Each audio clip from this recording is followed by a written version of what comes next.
Hello, எல்லோரும் எப்படி இருக்கிறீங்க? இன்றைக்கி பச்சை பயிறு தோசை எப்படி பண்ணலான்னு பார்க்கலாம். இதுக்கு நம்ம ஒரு டீ டம்ளரில் 1 டம்ளர் பச்சை பயிறு எடுத்திருக்கேன். 2 ஸ்பூன் இட்லி அரிசி எடுத்துருக்கிறேன். 1 ஸ்பூன் வெள்ளை உளுந்து, நீங்கள் கருப்பு உளுந்து கூட எடுத்துக்கலாம். 1/4 ஸ்பூன் வெந்தயம் எடுத்துக்கோங்க. ஓவர் நைட் ஊற வச்சுக்கோங்க. எப்படி 8 மணி நேரமாக அது ஊறணும். இந்த மாதிரி ஊறின பச்சை பயிரை காலையில் மிக்சியில் அரைச்சிக்கிட்டேன். அரைக்கும்போது 1 இன்ச்சு இஞ்சி, 2 பச்சை மிளகா, கல்லுப்பு, சீரகம், கருவேப்பிலை, கொத்தமல்லி தழை எல்லாம் சேர்த்து அரைச்சிக்கலாம். கொஞ்சம் பெருங்காயத்தூள் கூட போட்டுக்கோங்க. இது ஒரு நல்ல ப்ரோட்டீன் ரிச் ஃபுட்டுங்க. வெயிட் லாஸ்க்கு நல்லா ஹெல்ப்ஃபுல்லாக இருக்கும்.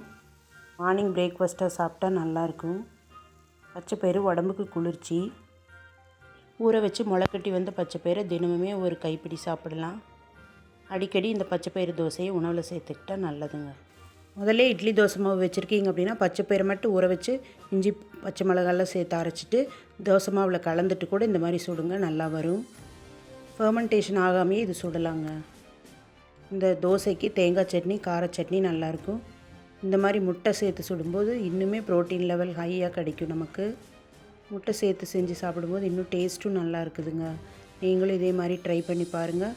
என்னோடய சேனல் சப்ஸ்கிரைப் பண்ணாமல் இருந்தீங்கன்னா சப்ஸ்கிரைப் பண்ணி வச்சுக்கோங்க. வீடியோ பிடிச்சிருந்ததுன்னா லைக் பண்ணுங்கள், ஃப்ரெண்ட்ஸ்க்கெல்லாம் ஷேர் பண்ணி விடுங்க.